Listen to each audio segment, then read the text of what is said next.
The teams Ahly and Masry have always shared one of Egyptian football's most intense rivalries.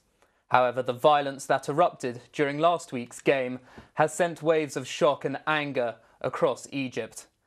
At least 74 people were killed during a pitch invasion, and many accuse security forces of playing a direct hand in the bloodshed.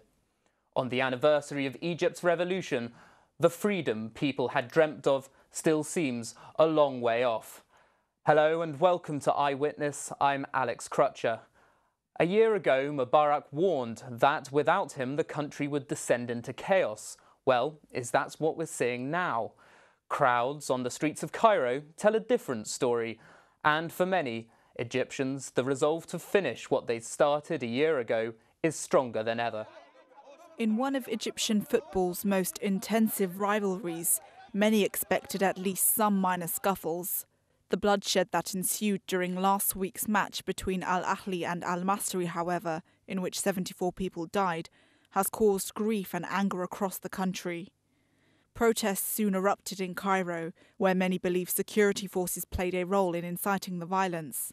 Ahly's ultra fans have been particularly outspoken in their opposition to the military council and elements of the old regime, both in Tahrir Square and on the terraces, leading some to suspect revenge as a motive for the apparent failure of the police to act. The attacks also happened just 1 week after the nationwide state of emergency was partially lifted by the government. In his last days as president, Hosni Mubarak had warned that the alternative to him would be chaos. Many feared that elements within the Security Council are creating disorder to justify a return to a police state. 1 year into Egypt's revolution, the scale of challenges facing both the new parliament and civil society at large cannot be underestimated. The economy is virtually on its knees. The judiciary and existing political institutions have been stripped bare. Virtually every social contract must be renegotiated.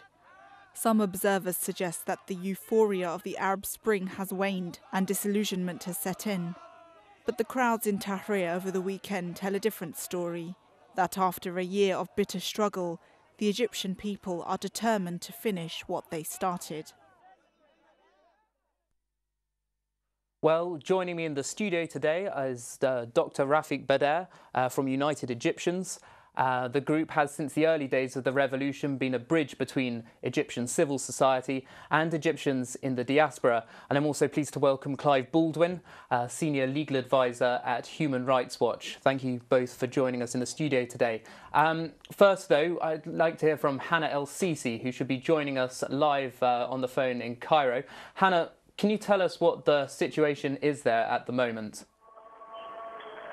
I mean, the scuffles around the Ministry of Interior have started to die down. I mean, essentially, Central Security Forces have pretty much retreated into the ministry, the building itself.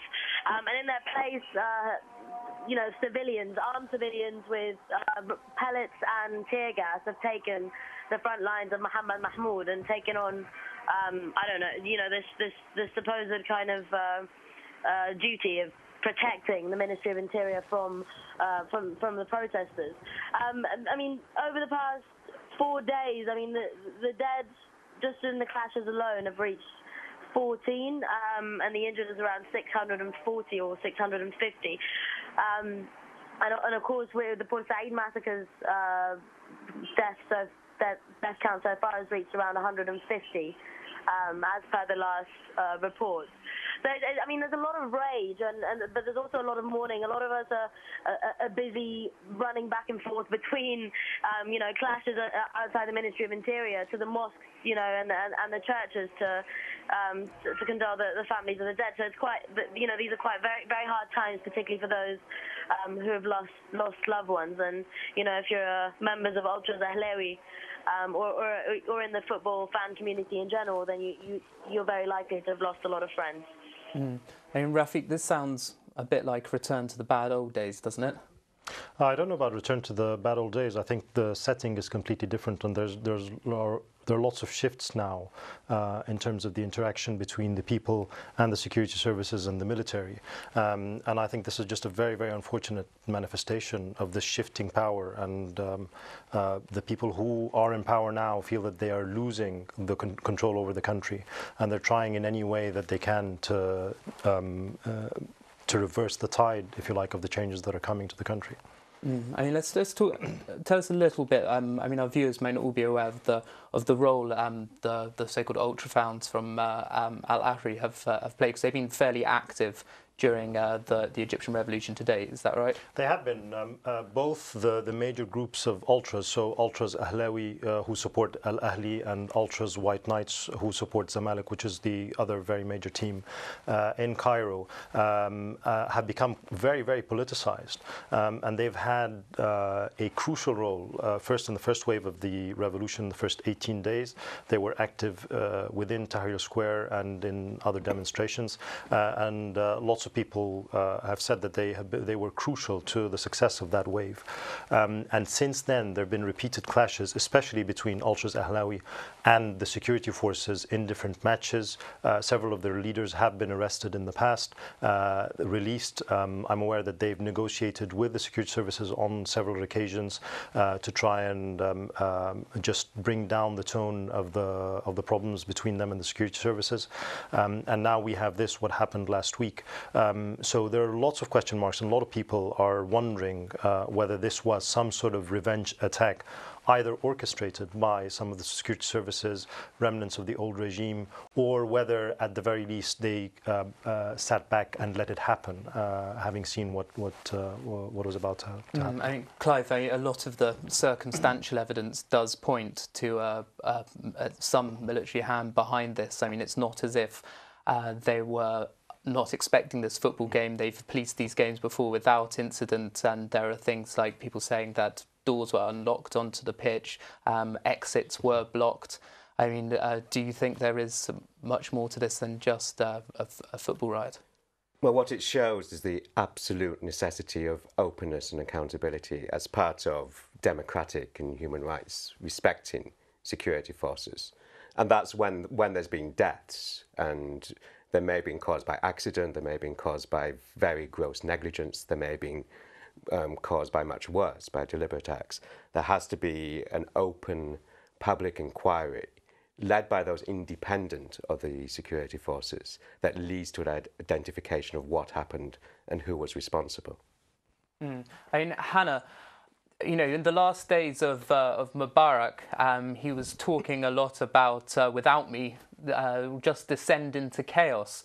I mean, is that, do you think, what the security forces are trying to do here? Do you think that they're trying to create an atmosphere where a nascent government will struggle to take root? I think it's important we start to kind of differentiate between who is in power at the moment. I think there's a very good reason as to why the military council is not trying Mubarak, and that's simply, you know, it's a political game, of course. I mean, he's also a military man. If he's going to go down the shitter, so to speak, they would too, and that's probably why they're trying to prolong things as much as possible so as to evade having to try him. But essentially, this is exactly what you are saying, but applied to the military. This is the military saying, well, this is what happens when we're not around. And actually, this isn't very well known, but the military, and for the first time in a very, very, very long time, has given a week-long holiday to all of the lower ranks in the military, and that was few hours after the Port Said massacre. Everyone in the military just got a phone call and told them to go home and that they were off for a week. They're due to go back tomorrow, but there's a reason behind that. I mean, even if you go outside the Saudi embassy and the Israeli embassy, which is the most heavily protected historically by the military is no longer protecting them. It is the police and central security that are standing outside them, and that's just a kind of taste of how they are not on the streets at the moment. I think that's essentially the message that they are sending. And with regards to ultras Ahlawi being political, they have always been political, particularly when it comes to the Ministry of Interior. This is a long-standing rivalry between football fans and Habib Ahly in particular, the former Interior Minister and the ministry as a whole. I mean, even if you go back 2-3 years ago and you go, if you went to any of their football games, you'd find, tens of thousands of fans in this football stadium holding up different coloured kind of pieces of paper, and the stadium will read ACAB, meaning all cops are bastards. So this is a very long-standing rivalry between them, and most certainly if the police in Port Said, when they, knowing that having orchestrated or knowing that this would happen, there's most certainly an element of revenge there, because they have seen a lot at the hands of ultras, both white knights and Ahly, over the years.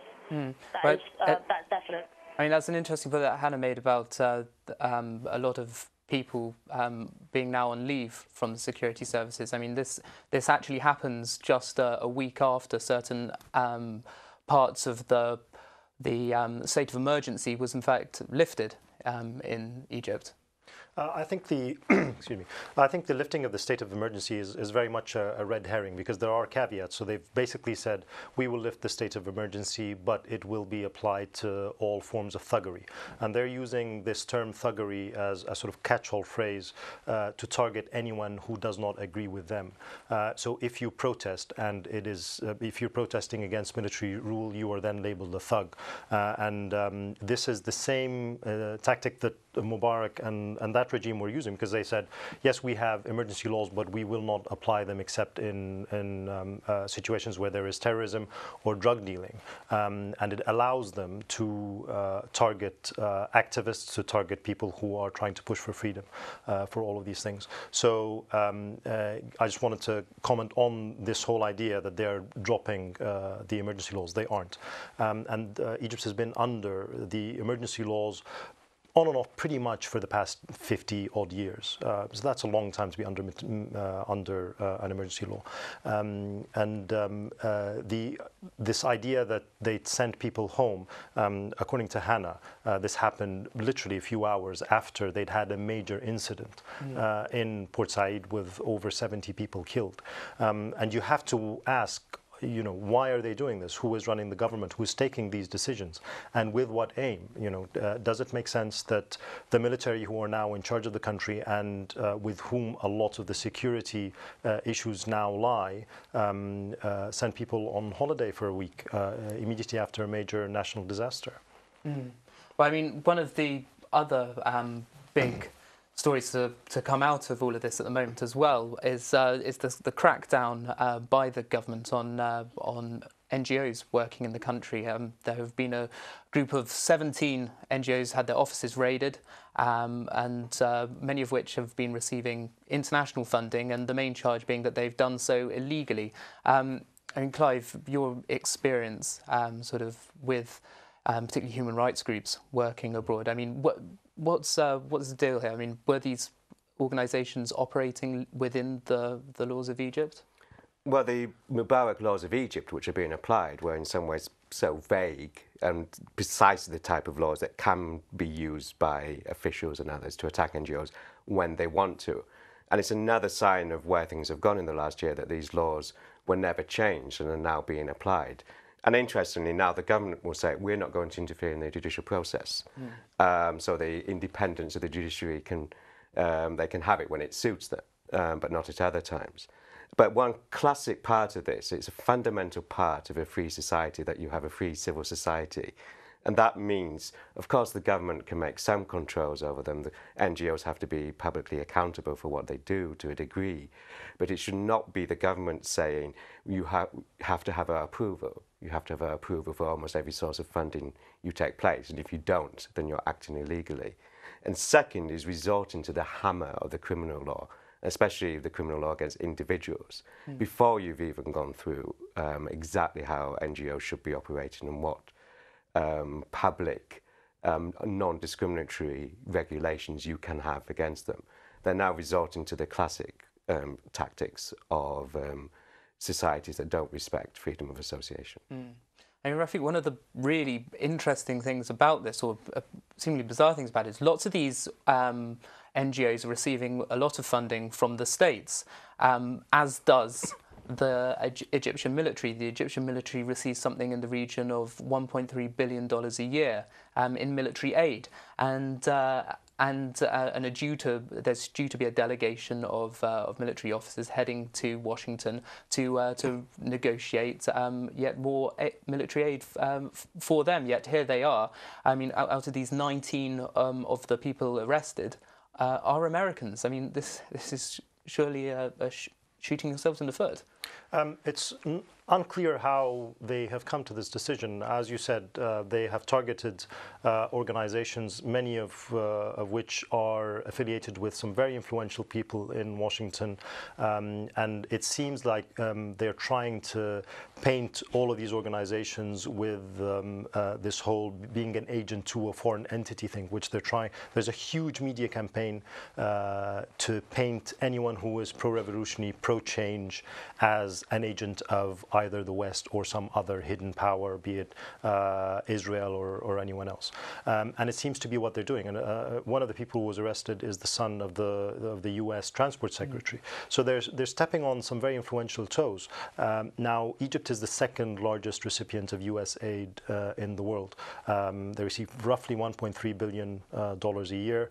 A little over, I think, $1 billion is military aid, and the rest of it goes to other projects. And I believe some of these organizations were receiving part of that 200 and something odd $million.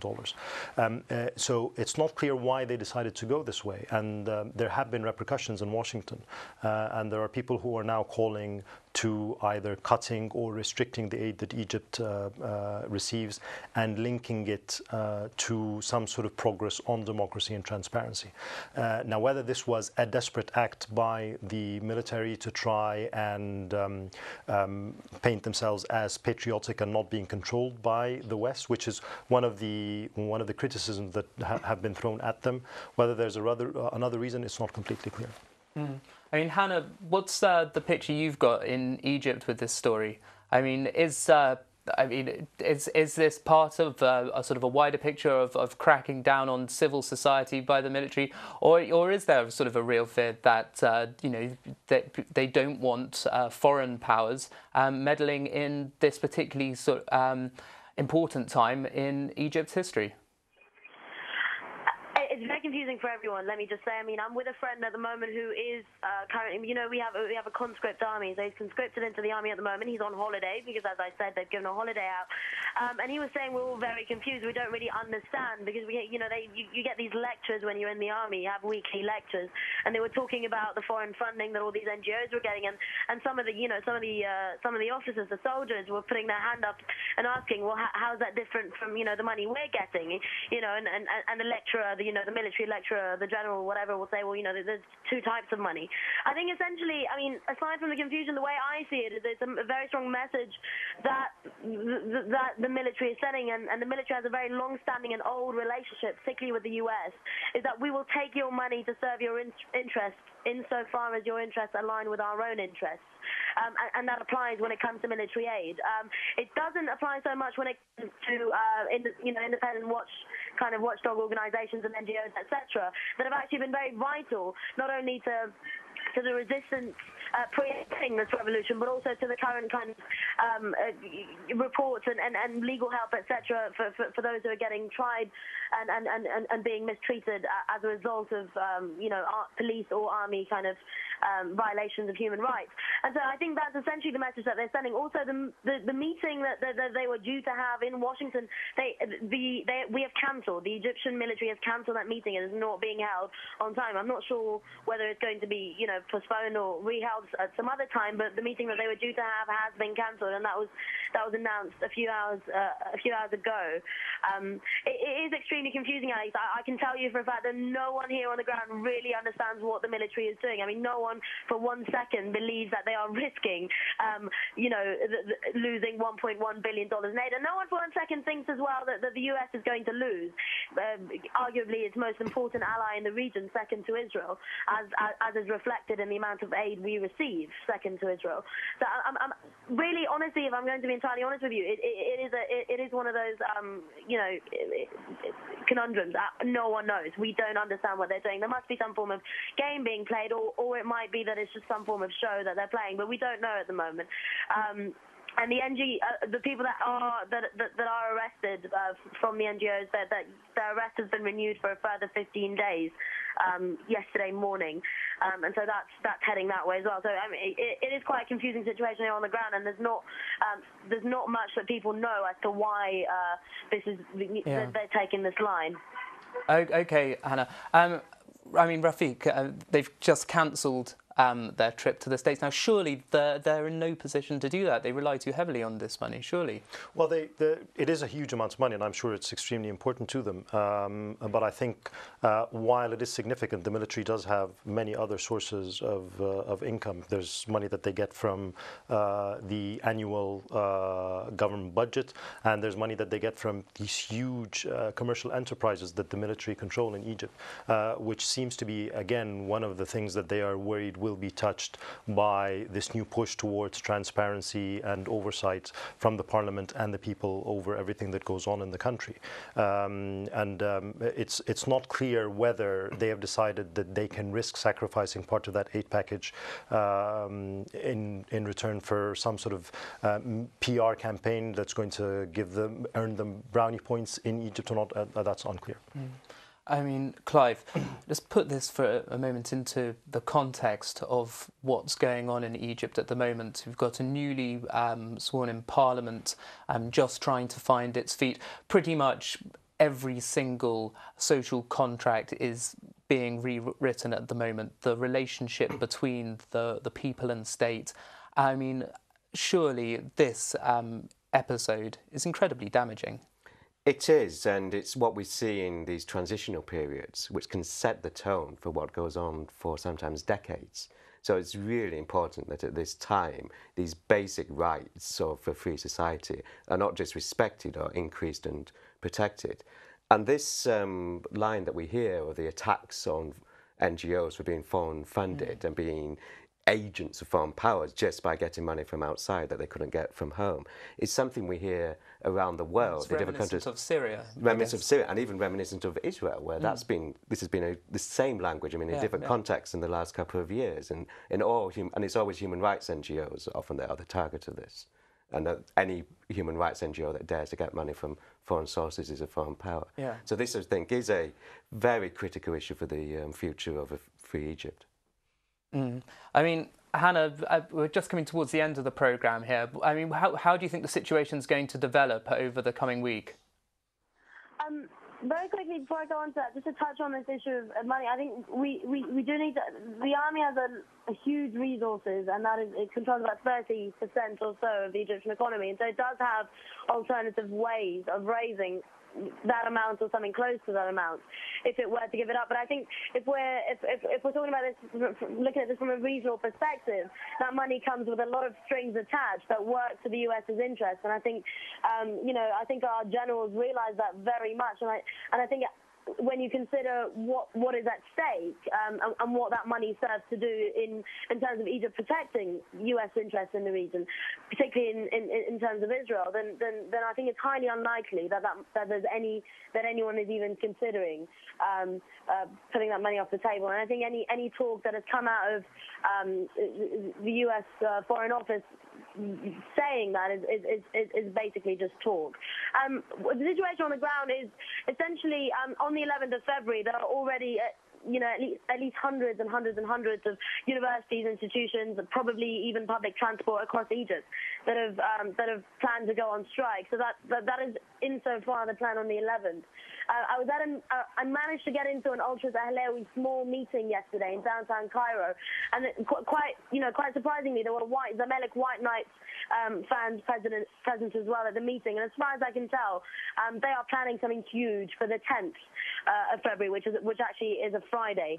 I mean, insofar as the clashes have been happening outside the Ministry of Interior, the Ultras have said that they are not there in a formal capacity because they are mourning their dead, essentially. Okay, Hannah, well, look, we're just coming to the end of the show now, but thanks so much for joining us. And thanks also Dr. Bedair and Clive as well. And thanks you at home for watching too. We're always on the lookout for news stories, so please do get in touch with us. Let us know what you've been following and why it matters to you. You can find us on Twitter at Eyewitness Comments. Until next time, goodbye.